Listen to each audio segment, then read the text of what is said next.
Hello everyone and welcome to Big Story, where we discuss the hottest topics of the day right in the heart of the newsroom. I'm Haryanto, coming to you live from the Straits Times. Now we are streaming on Facebook and on YouTube, so be sure to comment, share and like our video. While you are at it, hit the bell button so that you will be alerted whenever we go live. Now I'll have my newsroom colleagues joining me to talk about the stories that got you talking today. On to our first segment. China has kicked off its largest display of military force with a parade today as the nation celebrates 70 years of communist rule. Now the Chinese leaders, President Xi Jinping and former President Jiang Zemin and Hu Jintao, stood watching the massive military parade. Now we have our colleagues from ST's China Bureau, Dawn and Denson, on location at the parade to witness first-hand the celebration. The spectacle gives notice of the ambition to the Chinese Communist Party, or CCP, to realize the Chinese dream of national rejuvenation to become a great modern socialist country. Now we have Sunoy right here, our East Asia editor, with insight into China's massive parade. Now Sunoy, first of all, China is showing off how its military capabilities have improved under President Xi. Yes, today's military parade was a show of China's strength and power. China began modernizing its military, including its hardware, from the 1990s after it had accumulated some economic wealth. And today, at today's parade, we see some of these weapons on display. So first off, we saw the Dongfeng 41 intercontinental ballistic missile. This is China's next generation ICBM, and it is capable of striking the US territory at any point. And then we also saw the Dongfeng 17 hypersonic ballistic missile, and this can travel more than 5 times the speed of sound. And and it carries it is, and it also carries a maneuverable glide vehicle that can shift targets in flight. And analysts are saying that this makes it more able to penetrate missile defense systems. And then we also saw supersonic drones and the J-20 stealth fighter jet, which is China's latest aircraft. Now, Suna, the parade is the largest in China's recent history, featuring around 15,000 military personnel, 160 aircraft, 580 pieces of military hardware and equipment, and 59 formations in total. Yet beneath this show of strength, there are still some stumbling blocks, and you've highlighted this in a piece that came out today. If you could tell us, which do you think could be the biggest hurdle for China?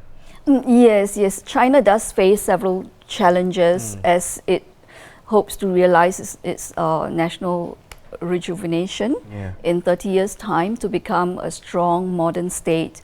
So internally, we see that it has to deal with a rapidly aging population, economic slowdown, and increasing income gap. And externally, it faces a more unfriendly environment with the US seeking to constrain its rise and its neighbors being wary of its increasing clout, although they welcome China's trade and investment. So, the key stumbling block then, this could be President Xi's centralization of power. So Xi has consolidated power since coming into office in 2012. And he did this basically because he wanted to use that power to do some things. And this include cleaning up the corruption in the CCP, eradicating extreme poverty, and also undertaking economic reforms to take China to its next stage of development. But the problem is that this concentration of power and this tightened control over society, it does make people less willing and less motivated to do things. This is because, you never know when you're going to get hit. It's like whatever you do may offend someone and then you get into trouble. There's really less leeway in such a situation to innovate and also to basically stick your neck out for something. So now let's now focus our shift to, of course, Hong Kong, right? Now, while China revels in celebration, Hong Kong is on lockdown. Tell us a bit more briefly about the situation right there, and how things are panning out for the city vis-a-vis the celebration that is happening in China right now. Right. So we have seen that over the past summer, Hong Kong has been mired in protest against an anti-extradition bill that to Hong Kongers is another erosion by Beijing of its freedoms, which are guaranteed under the one country, two systems formula under which it is ruled. So these protests have become increasingly violent. And last month, Beijing and the Hong Kong government actually withdrew the bill because basically they wanted to calm things down ahead of the National Day celebration today. But it was a bit too little too late. It was not enough for protesters. They've increased their demand to include, calling for greater democracy for the city. So the violence has continued and it's actually gotten worse. And today, we've seen this afternoon that people are out on the streets again. And again, there are clashes between the police and protesters. Basically, protesters have paid little heed to what President Xi said this morning in his speech at the parade. He said that Beijing would adhere fully and faithfully to the one country, two systems formula of having Hong Kongers rule themselves, govern themselves, and the high degree of autonomy.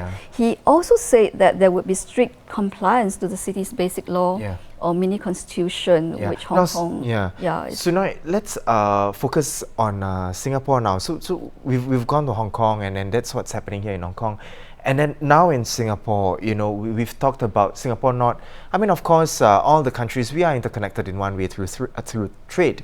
So how does China's lack of development or even progress can affect or influence Singapore? Right. China is Singapore's largest trading partner, and Singapore is one of China's major foreign direct investors.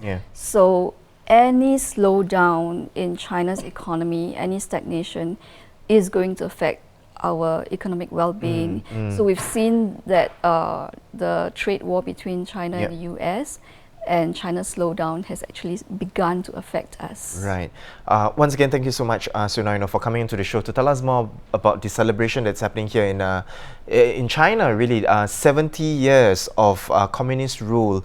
And again, if you want to read up on Suna's article that came out today regarding the stumbling blocks that China is facing ahead of realizing their dream of nation rejuvenation, you can go onto our website, that is straitstimes.com. And on this note also, we would like to give a shout out again to our China Bureau colleagues, Dawn as well as Danson, who have given us first-hand experience as to what is happening right at China, and of course to our colleagues at Hong Kong who are still covering the protest that's happening right there. Once again, thank you so much, Sunai, for coming on to the show. Now on to our next segment. Be careful the next time you book accommodation or flight for your holiday. Now make sure the attractive prices you see at the start, they are the ones you're paying for at the checkout stage in the end. Now, according to a 9-month-long market study on the online travel booking sector in Singapore, some travelers using online travel booking sites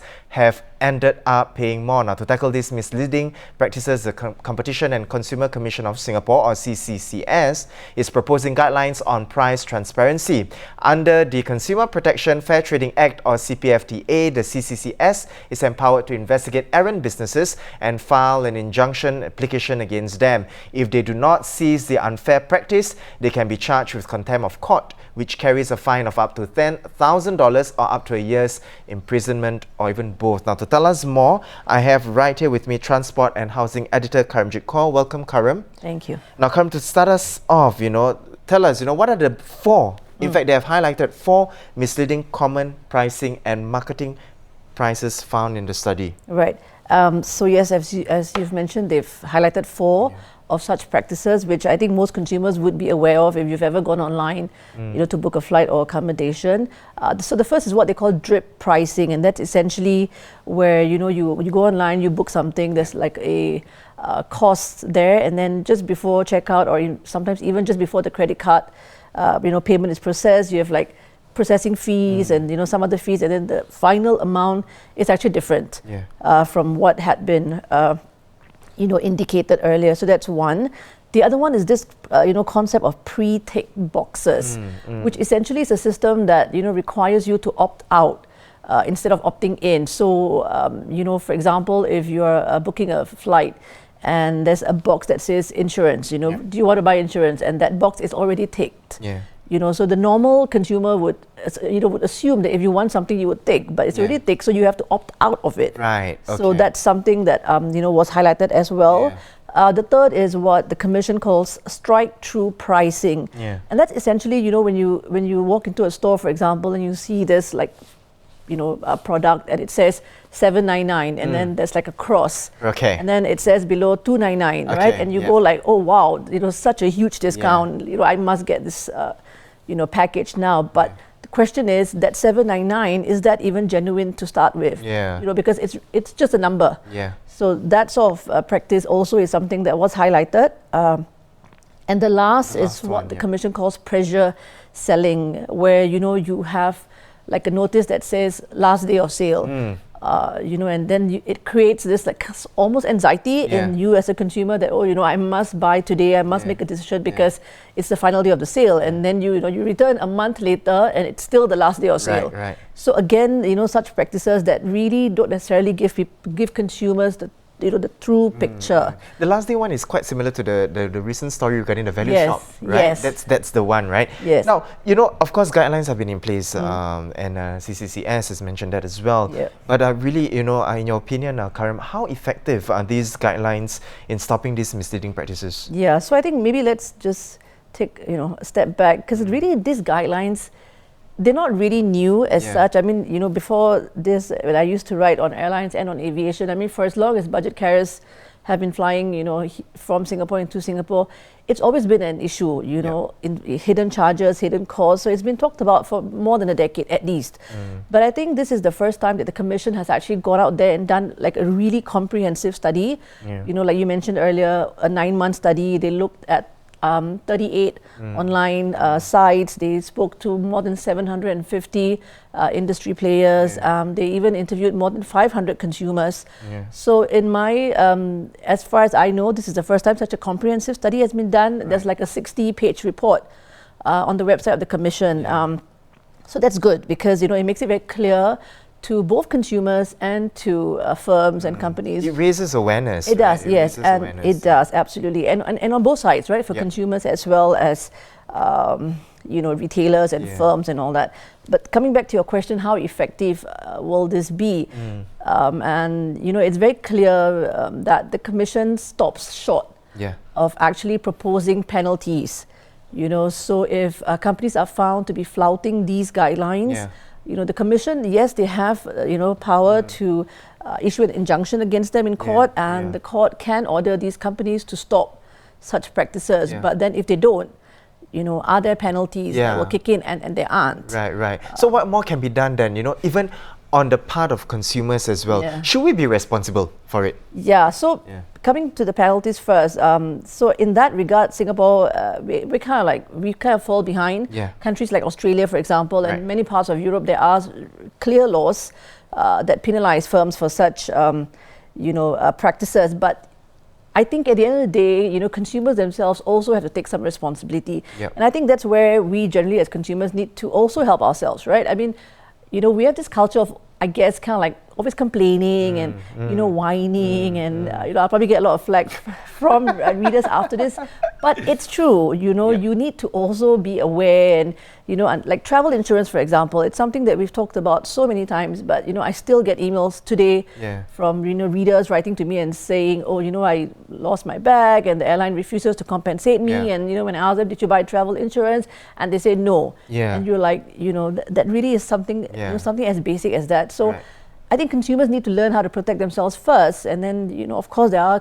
instances where no matter what you do, these things happen, and I think that's where the guidelines are helpful. Yeah. Because it makes it very clear. Right. So you've heard it from Karam. Karam has said, as consumers, we need to be aware of all this, and of course, take responsibilities as well. But again, thank you so much, for Karam, for coming on to the show to tell us more about the findings of this study. Again, if you want to read more on the details of these findings, you can go onto our website at straitstimes.com. Of course, on that note as well, our advice to travelers out there, again, just make sure that you read through everything before you check out. Absolutely. Right? Yes. Just be aware on that. Once again, thank you so much, Karam. Thank now, you. on to our last segment. Local news. A master plan has been unveiled to protect operational technology or OT systems from cyber attacks that can cripple Singapore's critical infrastructure, including water supply and transport. Now, the OT Cybersecurity Master Plan will bolster defense against such cyber attacks by growing the talent pool and facilitating the exchange of information between the public and private sectors. Senior Minister Teo Chee Hean announced the master plan today at the opening of the 4th Singapore International Cyber Week. Now, cyber attack on such systems could have dire consequences like mass disruptions, physical harm, or even death. Now, to tell us more, I have journalist Haris with me. Welcome, Haris. Hi, Arianto. Now, Haris, tell us, first, how does the master plan affect Singaporeans? So it really will affect all of us, but maybe in not the most direct of ways. So these OT systems that you mentioned earlier refer to things like your power supply, your water supply, the transport networks that we use every day. So all these things are things that we use every day. So to answer your question in short, yes, you'll be affected by any cyber attack on these OT systems. But maybe to take a step back, right, if we think about it even more. So having these initiatives under this master plan to protect these OT systems will actually bolster the defenses of these critical systems. So we can use the systems with greater confidence once the initiatives or the key thrusts that were spelled out in the master plan take into effect. So hacks or cyber attacks on these systems can have devastating consequences. I think a lot of these systems were maybe legacy systems that were designed in the past. So maybe they were not designed with the most focus of cybersecurity measures in them. So I think what this master plan is trying to do now is trying to make sure that if any attack happens, we are best prepared for it and we can avoid it as much as possible. Right. And Haris, on the same cybersecurity note, right, the government has also rectified 31 vulnerabilities in its systems found by ethical, or what we call the white hat hackers. Yes, correct. Right? These white hat hackers, they are tasked to find cyber cracks so that preemptive solutions can then be introduced. Now, in your own opinion, how effective are these white hat hackers really? Well, I would say that's actually quite effective because they found in this round 31 bugs or 31 vulnerabilities. So these were 31 bugs that would unlikely have been found if it weren't for these white hats. Right. So and we must keep in mind that this is not the first time they've done this either. This is the second time the government has done this what they call a government bug bounty program, or where they invite white hat hackers to come into the systems and to essentially look out for any vulnerabilities. So so it's interesting that you point out the effectiveness based on the numbers, but why are they effective? I think it's effective because essentially when you invite these white hackers to come in, they bring a fresh perspective. It's a fresh pair of eyes. So having an outsider to stress test these systems or to muck around and see if they can find any vulnerabilities without any prior understanding or biasness towards the systems could help in discovering these bugs. And I'm sure the government agrees that they are effective because in the same announcement that they announced the results of the previous one today, they also announced an upcoming one in November. So it's clear that they are seeing some kind of success in this program, want to continue building up the momentum. Also in the same vein, they announced another program announcement called the Vulnerability Disclosure Program, or VDP. It's another effort to sort of crowdsource and outsource all these attempts to find vulnerabilities. So essentially what this VDP is, it's a channel that will allow members of the public to contact the government technology agency or GovTech to let them know if they find any kind of vulnerabilities or bugs outside of this GBBP program. Exciting times ahead, definitely, Harris, for the cybersecurity sector. Again, thank you so much, for coming into the show to tell us more about the new cybersecurity plan, a master plan that has been unveiled today by Senior Minister Teo Chee Hean.